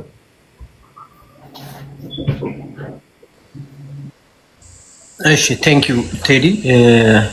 አንተም የት ነበርክም ደጋግማችሁ ያነሳችሁ ጥያቄ አለ፣ በደንብ እንዲመለስ ፈልገሃል። ይሄ የታክቲካል አሊያንስ ጉዳይ እሱን ብዙ መናገር አንፈልግም፣ ግን እንደ ኢንተረስት ምክንያቱም ይሄን መልስ የሚጠብቁ 3 አይነት ካታጎሪ አለ፣ 4 አይነት። አንደኛው ትክክለኛ ኢትዮጵያውያኖች የኃይል አስተላለፍ ለማወቅ ይሄን ነገር ማወቅ ይፈልጋሉ። አንድ ሁለተኛ ብልጽግና መንግስት ፕሮፓጋንዳ ለመስራት ከኛ አፍ የሚወጣውን ነገር መስማት ይፈልጋል። ሁለት ሶስተኛ የኦነግ የህዋትና የኤርትራም ኃይሎች አንዳንድ ነገሮችን ለማወቅ ይጠቀሙበታል። ስለዚህ የምናገረው ነገር ፐርሰናል ከራሴ ከኢንተረስት እንደሆነ አንድ አማራ ሊሆን እንደ አንድ አማራ ትግል እንደሚደግፍ ሰው ሊሆን ይችላል ብዬ ወይ ደግሞ ቢሆን ይበጃል ብዬ የምለውን ነው እንጂ የትኛውም የፋኖ ምድር ላይ ያለ የፋኖ ኃይል የትኛውም ማደረጃጀት በዚህ ዙሪያ ላይ በታክቲካል አሊያንስ ጉዳይ ላይ ምንም አይነት ነገር አላወራም። ስለዚህ አቋም ባልተያዘበት ሁኔታ የፈለገ ነገር ቢወራ መወራት ይችላል። እሱን እኔ በግሌ መናገር እችላለሁ። ግን ቅድም አንዳንድ ምስኪን ሰዎችና ማወቅ የሚፈልጉ ሰዎች ከ1800 ስለሚኖሩ መስፍን ፈይሳ ስለ ታንክ መማረክ ምናምን ስላወራ እንግዲህ የመከላከያ ሰራዊት አባል ነበረ ምናምን ኤክስፒሪየንስ አለው። ግን አሁን እየተደረገ ያለው የጸረ ሽምቅ ውጊያ ነው። የጸረ ሽምቅ ውጊያ ላይ በተፈጥሮ የጸረ ሽምቅ ውጊያ የበዛ ሜካናይዝድ አትጠቀሙበት። ምክንያቱም ሙቨብል ነው፣ ተንቀሳቃሽ ነው። ሜካናይዝድ ብዙ ጊዜ ኮንቬንሽናል ለሆነ ጦርነት ወይም ደግሞ በተመጣጣኝ ኃይሎች መካከል ፊት ለፊት በሚደረግ ጦርነቶች መካከል የሚሆን ነው። እንደ ልብ የሚንቀሳቀስ ኃይልን ከቦታ ቦታ በፍጥነት ምናልባት በቀን ውስጥ ከ20 እና ከ30 ኪሎ ሜትር በላይ የሚንቀሳቀስን ኃይል ታንክ መድፍ እያባረርክ አትመተው። ይሄ የጸረ ሽምቅ ውጊያ ባህሪ ነው። ራሱ መንግስት የሚከተለውን ነገር እንኳን አያውቅም። ስለዚህ ከዚህ አንገል ይዩት። የተማረኩ ምርኮኞችን እንግዲህ በቁጥር እስኪሰለቸን ድረስ እኛም መማረክ አይጠቅምም፣ ማብላቱ የራሱ የአማራን ገበሬ እየጎዳው ነው ብለን በመማረክ ስንማረር ነበር። ብዙዎቻችሁም አይታችሁታል። አንዳንዶቹ እንደው ዘመዶቻችሁንም ከምርኮኞቹ መካከል ላይ አግኝታችሁታል። ስለ አሊያንሱ እንምጣ። የአማራ ፋኖ ወይ ደግሞ የአማራ ህዝብ መሰረታዊ የትግል አቅጣጫዎች የተነሳበት ፒላርሶች አሉት። አንደኛ ብሔርተኝነታችን የተገነባበት ፒላር አለ። ሁለተኛ ደግሞ የአማራ ህዝብ የሚጠይቃቸው መሰረታዊ ጥያቄዎች አሉ። ብሔርተኝነቱና የአማራ ህዝብ የተጋመዱት በእነዚህ መሰረታዊ ጉዳዮች ላይ ልዩነት ስለሌላቸው ነው። በወሰን ማንነት ጉዳዮች፣ በመብት መጠበቅ፣ በህገ መንግስት ጉዳዮች፣ በሌላም እነዚህ ፒላሮቻችን ናቸው። አሁን ታክቲካል እና ስትራቴጂክ አካር ስትሰራ ይሄን አሁን ያነሳውልህን ነገር ሰፖርት የሚያደርገኝ ኃይል ከነዚህ አሁን ያነሳውልህን ነገር ሊጋጨኝ የማይችል ኃይል የትኛው ነው? ይሄን ነው ሂሳብ የምትሰራው። ሌላ ታሪክ የለውም። ለምሳሌ የወልቃይትና የራያ ጉዳይ አለ። ይሄ መሰረታዊ ጉዳይ ነው። የትኛውም አማራ በወልቃይትና በራያ ጉዳይ ላይ አይደራደርም። ከሸዋ ከወሎ ሌላም ከክልል ውጭም የተወለደ አማራ መሰረታዊ ጉዳዩ ነው። ይሄን ስታደርግ ይሄን ጥያቄ ስጠይቅ ህወሓት ደግሞ ቲፒኤልኤፍ የወልቃይትን ጉዳይ የራያን ጉዳይ ምን አድርጎ እንደሚያነሳ እናያለን። ስለዚህ ይሄ በራሱ መወራረድ ያለበት ሂሳብ ነው። ለምሳሌ በሌላም በኩል ብታይ የመተከልን ጉዳይ፣ የአዲስ አበባ ዙሪያ የሸዋን ጉዳይ ከአማራ ህዝብ ጥቅምና ፍላጎት አንጻር ምንቃኝበት መንገድ አለ። የአማራ ብሔርተኛ የአማራ ህዝብ ትግልም ይሄን ራሱ አሁን ምልህን ነገር ራሱ የኦነግ ኃይሎች ይደግፉታል፣ ሌሎች ኃይሎች ይደግፉታል። ምክንያቱም መተከል የኔ ነው፣ ቤኒሻንጉል ላይ እንደዚህ ያደርጋለሁ የሚል ኃይል ነው ኦነግ በራሱ። ስለዚህ ይሄም መተንተን ይሄም መሰራት አለበት። ስለዚህ በቀላሉ ከኦነግ ጋር እንሰራለን ከወያኔ ጋር እንሰራለን ለማለት መሰረታዊ ፒላርሶቻችን ጋር ይጋጫሉ አይጋጩም ነው። ሊትራሊ ካወራኸኝ፣ በቀናነት ካወራኸኝ በዚህ ሰዓት ከህወሓትም ከኦነግም በላይ የአማራ ፖለቲካ ሊሰራ የሚችለው ከኤርትራ ኃይል ጋር ነው ብዬ ልነግርህ ይችላል። ከኤርትራ ኃይል ጋር ምክንያቱም ከአሰብ ጉዳይ ከምን ጉዳይ የሚለውን ተወውና ኖርማል ሪሌሽን ኖሮን ቢሆን በአሁን ሰዓት ኖርማል ሪሌሽን ኖሮን ቢሆን አሁን የሚፈጠረው ውጥንቅጥ ባይኖር ኖሮ የትኛው ኃይል ነው በመሰረታዊ ጉዳይ ላይ የአማራን ቅድም ያልኩህን መሰረታዊ ጥያቄዎች ላይነካ የሚችል ስትል የኤርትራ ኃይል ነው። ከኤርትራ ኃይል ጋር የመሬት ጉዳይ ጥያቄ የለበትም። የአማራ ብሔርተኝነት የመሬት ጉዳይ የለበትም። ሌላም ጉዳዮች የሉበትም። ስለዚህ በመርህ ደረጃ አሁን የተፈጠሩ ትርምሶች ቢኖሩም ሪላቲቭሊ ከኦነግና ከኤርትራ ኃይል በተሻለ ከኦነግና ከቲፒኤልኤፍ ኃይል በተሻለ ከኤርትራ ኃይል ጋር ልትሰራ ትችላለህ። አሁን የናሽናል ኢንተረስት ጥያቄ ተነስተዋል፣ የብሔራዊ ጥቅም ጥያቄ ተነስተዋል። ስለዚህ የነበረበት ነገር ለመከለስ ወይ ደግሞ ልታስብበት የምትችለው ነገር አለ። ገለልተኛ አቋም ሊኖረኝ ይችላል። እዚህ ላይ ምንድነው ማድረግ ያለብኝ? ምክንያቱም ጦርነት የሚፈጠር ከሆነ ምንድነው የኔ ጥቅም የሚጠበቀው በምን አይነት መንገድ ነው ብለህ ቆም አድርገህ ከኤርትራ አንጻር ያለውን ነገር ልትቃኝ። ሶስት ስለሆነ እስኪ ተጠያይቀን እናወራ። ለምሳሌ ከኤርትራ ኃይሎች ጋር የምትሰራው በምን መርህ ነው? ለምሳሌ በምን ተስማምተህ ነው? ምን ሰጣቸው? ምን ሰጥተው? ቴንክ ዩ የኤርትራ ኃይሎች ከዚህ መንግስት ከሁለትና አንተን ጥያቄ በመጠየቅ ወደ መልሱ እመጣለሁ። ከሁለትና ከአንድ ዓመት በፊት በኤርትራ ኃይሎችና በኤርትራ መንግስትና በኢትዮጵያ መንግስት መካከል ችግር አልነበረም። የአሰብ ጥያቄ አልነበረም። የሌሎችን የድንበር ጥያቄ አልነበረም። ኖርማል ሪሌሽን ነበረ፣ ኖርማል ግንኙነት ነበረ ማለት ነው። ስታተስ ኮ የነበረውን ኖርማል ያስቀጠለ ነው የነበረው። በጀንበር ከእንቅልፋችን ስንነሳ ይሄ አሁን የተፈጠረው ነገር ተፈጥሮ አልነበረ። ስለዚህ ምንድነው ማለት ነው? የኤርትራ መንግስትና የኢትዮጵያ መንግስት ቅራኔ ውስጥ ገብተዋል ማለት ነው። በደንብ አድርገህ ስማኝ። የኤርትራ መንግስትና የኢትዮጵያ መንግስት፣ በሌላ አንግል ደግሞ የአማራ ህዝብና የኢትዮጵያ መንግስት የሚለው ራሱን የሚጠራው ኃይል መካከል ቅራኔ አለ ማለት ነው። ስለዚህ ምሰጣቸው ለኤርትራውያን ምንድነው? በአብይ በኩል ያለኝን የአብይን መንግስት ማጠቃበትን ኃይል ነው ምሰጣቸው፣ ወይ ደግሞ ከአብይ ጋር ያለኝን ቅራኔ ነው እዛ ምሸጠው። ከኤርትራውያን ምን ገዛለሁ ስትል ከአብይ መንግስት ጋር ያላቸውን ቅራኔ ይገዛሉ ማለት ነው። ሌላ ታሪክ የለውም። ሰዎች ምን ያደርጋሉ? አማራ ከኤርትራ ጋር የፖለቲካ አጀንዳ ይኖረዋል ብለን ስንል ናሽናል ኢንተረስት በአሰብ ጉዳይ ላይ በምናምን ጉዳይ ላይ ወይ ደግሞ ከመሬት ጋር በተያያዘ ጉዳይ ላይ ኢትዮጵያን አሳልፈው በመስጠት የባንዳነት ታሪክ ምናምን ለመጻፍ ነው። ኖ አይደለም። እኛ እኮ እያለን ያለነው በኤርትራ መንግስትና በአብይ መንግስት መካከል የተፈጠረ ግጭት ነው። የኢንተረስት ግጭት አይደለም። የናሽናል ኢንተረስት ግጭት አይደለም። ተሳሳዩ ነው ብለን የምንለው ለዚህ። ስለዚህ ሰዎች መያዝ ያለባቸው ነገር ምንድነው? ማድረግ ያለባቸው ምንድነው? ልዩነቶችን አሁን እየተፈጠሩ ያሉ ልዩነቶችን በመንግስት መካከል ያሉ ልዩነቶችን የህዝብና የህዝብ የመሬትና የመሬት የአሰብና የአሰብ ምናምን አድርጋችሁ ታትዩት። እንደዛ መሆኑን መንግስትም አምኖ አልነገረንም። መንግስት እኮ የተቸው ምንድነው የኤርትራ መንግስት በውስጥ ጉዳይ ላይ ገብቶብኛል ነው እንጂ የመሬት ጥያቄ አለብኝ አላለም። የአሰብ ጥያቄ የባህር መውጫ መንገድ እፈልጋለሁ እንደዚህ አይነት ነገር አለ። እሱ በተለያየ በሶማሌም በኬንያም ስለሚል እሱ ችግር የለውም እያለ ያለው መንግስት ምንድነው የኤርትራ መንግስት ኢንተርፌር እያደረገ ነው በኢንተርናል ፖለቲካዊ ውስጥ ነው እያለ ያለው። በደንብ እቺ ነጥብ ያዙ።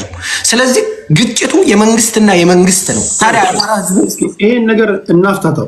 በእርግጥ እኔ አልፈርድባችሁም። አሁን እኔ ባሰላው ቢያለኝ ዝርቱ ከታችም አይደለም ከላይ ነው ጥመቱ ይላሉ አይደል? እናቶቻችን ሲተርቱ ጥመቱ ከላይ ነው። ከታች ያሉት ለምን ከኤርትራ ጋር ሰሩ? አፍ የለኝም ግን እንደ ሀገር ያሳፍረኛል። የትም ዓለም ላይ ብትሄዱ እንዲህ ያለ ፖለቲካ ዓለም ከተፈጠረ ጀምሮ ተሰምቶ አይታወቅም። የራስን መንግስት ለመጣል ከውጭ ኃይል ጋር ሆነ ምናልባት ዓለም ባልሰለጠነበት ጊዜ ካልሆነ በስተቀር በዘመናዊ የዓለም ታሪክ እንዲህ ያለ ነገር ነው ሰምቼ አላውቅም። ግን ለምን እናንተ አደረጋችሁ? ይሄ ደግሞ እንዳልኮንንም ማንም ሊኮንን አይችልም። ራሱ የፌዴራል መንግስት ከትግራይ ኃይሎች ጋር በገባው ሰጣ ገባ ጋብዞ አስገብቷቸዋል። እሱ ጋር አደረገ። እናንተ ለምንድን ነው የማታደርጉት? እኛ ጋር ሲሆኑ እንደ ምን ጥያቄ እንሰማ። እሱን እንተውና እንደ አንድ ዝም ብለን እንደ እዛች ሀገር ዜጋ እንቁጠረው።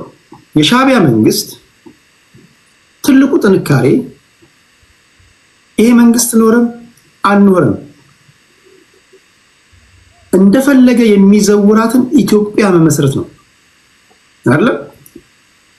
አሁን ቅድም ያልኩት ነገር ላይ ተግባብተናል። ራሱ መንግስት ከሻዕቢያ ጋር የቲፒኤልኤፍ ፋይሎችን ለመምታት አሊያንስ ፈጥሯል። እናንተ ለምፈጠራችሁ ሊኮንናችሁ የሚችል ነገር የለም። እኔ ኦነግ ፈጠረ ነኝ አፋኖች ለምፈጠሩ ብዬ ልናገር ማልችልበት ነገር አለ። የሆነው ነው ግን ሂደቱን እስቲ ፈታተን ነው። ሻዕቢያ አንተም ስልጣን ላይ ከወጣ በኋላ እንደፈለገ ሊዘውርህ ነው። ያልተስማማ እርስ በርሱ የሚባላ ብሔር ብሔረሰቡ እርስ በርሱ የሚጋጭ ኢትዮጵያ ነው የሚፈልገው። ቢኮዝ ኢትዮጵያውያን በጋራ አንድ ላይ ከቆሙ ሻዕቢያ በእጁ የያዛቸውን ጥያቄዎች መጠየቅ ይጀምራሉ። የባህር በር ትፈልጋለህ? ቢደላንና ቢሆንልን የሻዕቢያ መንግስት እኛ ስንፈቅድለት መተንፈስ ነበር የሚገባው። እሱ ብቻ አይደለም፣ ጎረቤቶቻችን ራሱ የትኛውም ሀገር የሚያደርገው ይሄ ነው አይደለም? ሶማሌ፣ ኬንያ፣ ጅቡቲ። ዛሬ እኮ ሶማሊያ አጠገባችን አፍንጫችን ስር ግብፅን እያመጣች ሚሊተሪ አላንስ እየፈጠሩ ነው። ይሄ ለኛ ሞት ነው የሚገባ። ኦኬ ፖለቲካችን እንዴት ነው ታዲያ የሚታከመው? ነው ይሄ ጥያቄ። በስተትን እየደገምን ነው የምንሄደው። የሚመጣው ትውልድም እንደዚሁ ለሻዕቢያ ምርኮኛ እየሆነ ነው የሚሄደው። ትክክል እንዳልሆነ ታውቃላችሁ፣ ግን እሾህን በሾህ ብላችሁ ነው የምትሄዱትና መጀመሪያ ድርጊቱ ትክክል ነው ብላችሁ አምናችሁ ነው ወይስ ጀስት የፌደራል መንግስቱ ከዚህ ቀደም ስላደረገው እኛ እስከሱ እናንሳለን ይሄ ማድረግ አለብን በሚል እንድምታ ነው? አይደለም። የመጀመሪያው ነገር ይሁን ቅድም መሳሳት ያልፈለኩትና ብዙዎቻችሁ የተነበርክም ጨምሮ መስማት የፈለጋችሁት የአሊያንስ ጉዳይ ሳወራ ወይ ደግሞ እንዲወራ ሲፈለግ አሁን ይሄ የሚነሳው አጀንዳ እንዳይነሳ ስለምፈልግ አሁንም እኮ የትኛውም የአማራ ኃይል ከኤርትራ ጋር እየሰራው ነው አላለም፣ ኦፊሻል አላለም። ስለዚህ እንደዚህ እኔም በግሌ ፐርሰናል ብለህ ብትጠይቀኝ አሁን ይሄ ወሬ ከተፈጠረ በኋላ የሰሞኑ ከኤርትራ ጋር መራኮት ከተፈጠረ በኋላ ያለውና ትናንትና የነበረውን ጉዳይ ነው እየነገርኩት። ትናንትና የኤርትራ መንግስት እና ከአማራ ህዝብ በላይ የኤርትራ መንግስት ለአብይ ቅርብ ነበር። ከአማራ ህዝብ በላይ ሪሌሽንሺፑ እንደዛ ነበር። እያወራው ያለሁት ምን በነገር ላይ ለኢትዮጵያውያን እንደ ሀገር በአንድ አለመቆም የመጀመሪያው ተጠያቂ ሻዕቢያ አይደለም ወይ የኤርትራ መንግስት አይደለም፣ የአብይ መንግስት ነው። በሚያስማሙን የጋራ አጀንዳ ላይ ምንም አይነት የተሰራ ስራ የለም። ባለፉት 6-7 ዓመት ባለፈው ተናግሬ የነበረውን ንግግር ልድገመው።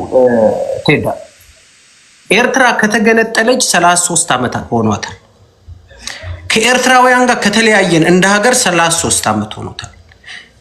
ብሔር ብሔረሰቦች አንድ ላይ ደግሞ ሆነን በዚህ ፌዴራላዊ ስርዓት ውስጥ ከሆነን 33 ዓመት ሆነዋል። ከኤርትራውያን በመሄዳቸው ከራቅነው በላይ ከሌላው ብሔር ብሔረሰብ ጋር በመቀመጣችን ያዳበርነው በአንድ ሀገር ውስጥ አንድ የሚያደርገን ነገር የለም። እንደውም የነበረንን ነገር አተናል። ይሄ ነው ኦኬ። በአንድ ሀገር ውስጥ ለ33 ዓመት በመኖራችን ያደገ ህብረ ብሔራዊነት ምንድን ነው? የጋራ ኮመን ፋክተር አለን ወይ? ይኸውልህ ሀገርን የምናይበት መነጽር እንዴት ነው? ተለያይተናል። በብዙ መንገድ ተበጣጥሰናል። ኦኬ። ህመሙን መዋጥ ያስፈልጋል፣ ማወቅ ያስፈልጋል። ምንድነው ልዩ ነገር የተፈጠረው ነገር? ስለዚህ መንግስታት እዚህ ምድር ላይ የነበሩ መንግስታት፣ እዚህ ቤት የነበሩ መንግስታት፣ ኢትዮጵያ ውስጥ የነበሩ መንግስታት ስህተት ሰርተዋል። የሰሩት ስህተት ምንድነው? የተፈጠረ መስተጋብራችንን አንድ የሚያደርግ ሀገራዊ መግባባት እንድንሰራ በምንም ነገር አልተደረገልንም። ለእኔ በአሁን ሰዓት ክሊርሊ ከጠየቀኝ ኦሮሞ ወንድሜና ኤርትራዊ ወንድሜ መካከል የተሰራ የማፋቀር ስራ በመንግስት በኩል የለም። በትግሬ ወንድሜና በአቆርዳት በሚኖር አንድ የቆላ የኤርትራ ወንድሜ መካከል ላይ የተሰራ ስራ የለም። ኦኬ የለም። ስለዚህ ሲሚላር ይመስላል እኮ መሬት ላይ ያለው ነገር። ለምንድን ነው ሪያሊቲውን ምን ሸሸው ነው? ኦኬ ላጠቃለው ሐሳቡን በመጨረሻ በደንብ ልንገራችሁ። ፋኖ ከየትኛውም ኃይል ጋር ከኤርትራም ኃይል ጋር ስራ ሰርቻለሁ አላለም። ከህወሓት ጋር ከቲፒኤልኤፍ ከኦነግም ጋር አንድ ስራ ሰርቻለሁ አላለም። በግሌ ብትጠይቀኝ ግን አሁን ከሚነገረው ንትርክ በፊት በነበረው ጉዳይ ከኤርትራ ጋር አሊያንስ በፈጥር ይመቸኛል። ምክንያቱም አሁን ላይ የኢንተረስት ጉዳይ ስለመጣ ቆም ብዬ ጥያቄዎችን ላስብ እችላለሁ። የናሽናል ኢንተረስት ጉዳይ በፊት ግን መሰረታዊ ጥያቄ የአብይ መንግስት ነበር። የኤርትራም ችግሩ የአብይ መንግስት ነበር። ዳት ኢዝ ኢት። እኔ ቅድም እንደተናገርኩት ነው። እኔ እንደ ሀገር አዝናለሁ እንጂ አልፈርድብህም። ከዚህ ቀደም የነበሩ ዛሬ የምታከብራቸው ፖለቲከኞች እዛው ኤርትራ ሄደው የመሸጉ ናቸው። ግንቦት ሰባት ብለው ኦነግ ብለው ማን ያልመሸጋለ? ስለዚህ ይሄ ስንቀባበለው ልናፍርበት በሚገባ ነገር ላይ እንደ ኩራት እየቆጠርን በራሳችን መቆም እንዳቃተን ነው መቁጠር ያለብን። ሰው ኢትዮጵያውያን ምን ያህል ፖለቲካችን አሳፋሪ ነገር እንደሆነ ይሄ በቃ ሊስተካከል የሚገባው የቱ ጋር መስተካከል እንዳለበት አላውቅም። አስቸጋሪ ነገር ጥያቄ ይነሳል። እንደዚህ አይነት ነገር ብዙ ጊዜ ትላንት እነዚህ ያሳድርጉት የት ነበራችሁ የሚል ጥያቄ ይነሳል። አሁን አስቸጋሪ የሚሆነው እንደዛ ነው እንጂ በተረፈ አሁን ከሻቢያ ጋር ላንስፈጥራለሁ ብትለኝ አልፈርድብህም። ያሳፍራል ግን አልፈርድብህም። ይሄን ነው ማወቅ ያለበት። ሁላችሁም ይሄን ነው ማወቅ ያለባችሁ ኢትዮጵያውያን። ሰው መስተካከል ካለበት ከዚህ ጀምሮ ነው መሆን ያለበት ብዬ አስባለሁ። እሺ ቴንክ ዩ። ከሞሼ ቀጥሎ ወደ የት ነበርክ ነው ወይስ የት ነበርካ? እሺ በጣም ኢምፖርታንት ኢሹ ነው። አይ ቲንክ ወቅታዊ ሁኔታ ነው እና ብዙዎች ደግሞ በውስጣቸው እንዳለ ይሰማኛል። እዚህ ጉዳይ ላይ ትንሽ ነጥብ ማንሳት ፈልጋለሁ። ከዚያ በፊት ግን ቀድም አንተ በብሎክ ያሰናበትከው ልጅ ባነሳው ነጥብ ላይ መጨመር ፈልጋለሁ። የትግራይ አሁን ያለው ቀውስ ከዚህ በፊት እነሱ ምን ሲሉ ነበረ? እኛ ጋር ሰላም ነው እያሉ በተለያዩ ቦታዎች በሚነሱ ግጭቶችና ጦርነቶች ይሳለቁ ነበር። ዛሬ ደግሞ የኛ ተራ ነው እና አሁን እኛ ሰላም ነን የሚል አንድ የመንግስት ውክልና ይዞ የተቀመጠ ሰው ፊት ለፊት ሲያወራ ሰማኝ በጣም ነው የደነገጥኩት። ምክንያቱም አይ ዶንት ኖ እንዴት እንደዚህ ሊገለጽ እንደሚችል አንድ ክልል ውስጥ የትግራይ ህዝብ ምስቅልቅል ውስጥ እንዳለ እያመነ ያንንም ደግሞ ለእንደዚህ አይነት ስላቅ ማቅረቡ ለህዝቡም ያለው አመለካከትና እንደገና ሶሉሽን ይመጣል ብለን ተስፋ እንዳናደርግ የሚያሳይ ነገር ነውና ኢትስ ኖት ራይት። ያ ህዝብ ብዙ ጉዳት ደርሶበታል። ገና ከመሙ ያላገገመ ህዝብ ነው። መንግስት ካለ ብዙ የሚጠበቅበት ነው። እውነት ለመናገር ብዙ ሊደገፍ ፖለቲካውንም ቢሆን የመሀል ሀገሩ ጎትቶት ያኛውን ወደኔ ያነዛ ወደዛ እያለ ባይጎትተው ኖሮ በሁለቱ ህወሓቶች መካከል ምንም አይነት ልዩነት የለም። የፈጠሩት አዲስ ማኒፌስቶ የላቸውም። በአንድ ማኒፌስቶ የሚጠቀሙ ናቸው። የአፈጻጸም ችግር ነው ያለባቸው። ሁለት ህወሓትም የሚባል የለም። የሰዎች ወዲና ወዲያ የወንበር እንትን ሽሚያ ነው ያለው። ስለዚህ እነዚህ ሰዎች የአስተዳደር እጦታቸውን እንደገና የኢኮኖሚ ውድቀታቸውን እንደ መሳለቂያ ማቅረብ ሀገሪቱ እውነትም ተበታትና የለችም የሚሉ ሰዎች እውነታቸውን ነው የሚያስብል ነውና እኔ በበኩሌ አፍሬያለሁ ልጁ ሰውየው እንደዛ በመናገሩ። ሌላው ይሄ አሊያንስን በተመለከተ እኔ ስላነሳሁትና አሁንም ወንድሜ ሜንሽን ስላደረገኝ ፐርሰናሊ ነው እኔ ያነሳሁት። ማንም ይሄን እንዲያውቅ ስለምፈልግ አይደለም። እኔ የአማራ ህዝብ ጥያቄ ሌጂቲሜት ጥያቄ ነው፣ በእኛ ዘመን የተፈጸመ ነው፣ ያየነው የሰማነው የቆጠርነው ነገር ነው። ይሄ ጥያቄ ባይ ኤኒ ሚንስ መመለስ አለበት። ይሄ ህዝብ ስጋት ላይ መኖር የለበትም እና ይሄ ጥያቄ መመለስ አለበት ከሚሉ ወገኖች ነኝ እኔ። ባይ ኤኒ ሚንስ በፋኖም ይሁን በየትኛውም በሰላማዊ ውይይት ችግሩ መፈታት አለበት ብዬ እደግፈዋለሁኝ። አሁን ደግሞ እንግዲህ ፌደራል መንግስት አጀንዳውን ህዝቡን ዩኒፋይ ለማድረግ ወይም ደግሞ በሰሜን በኩል ያለውን ቴንሽን ይበልጥ ወደ ራሱ ለማምጣት ስለፈለገ እንደሆነ ባናቅም አሰብን ወይም ደግሞ የቀይ ባህርን ጥያቄ ወደዛ ወደ ኤርትራ እየገፋው ነው ያለው። ከሶማሌላንድ ወደ ሶማሊያ፣ ከሶማሊያ አንከባለው ወደዛ እየወሰደው ነው። ኦፊሻሊ የተነገረን ነገር የለም። ይሄ ደግሞ ሲመጣ ከዚህ በፊት የኔ ከንሰር ነው። አሰብ የኢትዮጵያ ታሪካዊ ህጋዊ ሀብት ነው፣ መመለስ አለበት። የድህነታችን መሰረቱ አሰብ ነው ብዬ ነው የማስበው እኔ። የኛ ይሄ ሁሉ ችግር ደግሞ ዛሬ ያለንበት የብሔር መቆራቆስ ቆመን እንዳንሄድ ያደረገን ደግሞ የኤርትራ የአሰብ ባለቤት መሆን ነው። እሷ ያንን አሰብን ይዛ እኛ አንድ ሆነን ተመልሰን እንዳንጠይቅ ዘላለሟን ይሄን ደግፋለሁ ያን ደግፋለሁ እያለች ብዙዎችን ቅድም ቴዲ እንደተናገረው ኤርትራውያን ለ30 ምናምን ዓመት ዝም በሉ ኢትዮጵያ ተበታትና ራሷ እስክታጠፋ ድረስ ዝም በሉ ተብሎ ነው በየሀገሩ እየተሰደዱ መከራቸውን እየበሉ ኢሳያስን ዝም የሚሉት። የኛ መበታተን እውነት ሆኖ እነሱ በዛ መጠቀም እስከሚጀምሩ ነው የታወቀ። እኔ ይሄንን ደግሞ አብይ አህመድ ነው ብልጽግና ነው ህወሓት ነው ማናነሳው ብዬ ወደ ኋላ ምለው ጥያቄ አይደለም። ፐርሰናሊ ይሄ በማንኛውም ወገን ይፈጸም አጠገቡ ቆማለሁ፣ እደግፈዋለሁ። እና አሊያንስ ለፈጥረ ነው የሚል አካል ሲኖር ደግሞ ሃው ምክንያቱም በዚህ በኩል ደግፋለሁ፣ ጥያቄህን አንደርስታንድ አደርጋለሁ። አሁን ደግሞ ሄደ በዚህ በኩል አሰብን ላስመልስ ነው ብዬ ስነሳ ኢሳያስን ደግፈዋለሁ ስትል ናሽናል ጥያቄ ነው የሚሆነው፣ የናሽናል ኢንትረስት ጥያቄ ነው የሚሆነው። ይሄን ደግሞ ማምለጥ አይቻልም። ቴዲ እንዳለው ይታወቃል ችግሩ የትም መሄጃ የለም። በላይ እነሱ ናቸው፣ በታች እንደዚህ ናቸው። ግን ዛሬውኑ የሚፈጸም የትግል ፕሮሰስ አለ ብዬ አላምንም። ትግል ስትጀምረው ቀላል ሊሆን ይችላል። ነገር ግን ሂደቱ አዝጋሚ ጊዜ የሚፈልግ ረጅም ሊሆን ይችላል። ያንን በደንብ መመልከት ያስፈልጋል። በግብታዊነት አሁን ይሄ ከመጣ ወደዛኛው ሄጄ ታሪካዊ ስህተት በአማራም ህዝብ ላይ ታሪካዊ ስህተት ሊፈጸም ይችላል ማለት ነው እና ወቅቱን ያገናዘበ ዲሲዥን መወሰድ አለበት፣ መተንተን አለበት። አላስፈላጊ ውሳኔም እየተወሰነ ከሆነ አልሰማንም እስካሁን። ግን በደጋፊዎች በኩል ይሄ ነገር ካለ ወደዛ መሄዱ አይቀርም እና የአማራን ህዝብ ጥያቄ በአሰብ ስር ወትፈን እንዳናስቀረውና ተቀባይነት ያለውን ጥያቄ እንዳናድበሰብሰው አሊያንስ የተባለው ነገር መታየት እኔ ምን ብያለሁ አንድ ቪዲዮ ላይ እኔ ህወሓትን ለዘላለም ነው የተቀየምኳት። በሀገሬ ላይ ባደረገችው ነገር ሁሉ ጊዜ ህወሓት ነው እያልኩ የምናገረው እኔ። ብልጽግና ለሚያጠፋው እንኳን አብዛኛው ጊዜ ህወሓት ያመጣው ነው ማለት። ብዙ ሰው ህወሓት ሞታለች፣ ጠፍታለች፣ ተዋት፣ አሁን ብልጽግና ነው፣ አሁን አብይ አህመድ yes ግን it's all about TPLF እንደዛ ብዬ ነው የማምነው። በግል ህይወቴም ላይ በደረሱ ነገሮች ህወሓትን ተጠያቂ አደርጋለሁ። አንድ ቪዲዮ ሰርቻለሁ ትላንትና።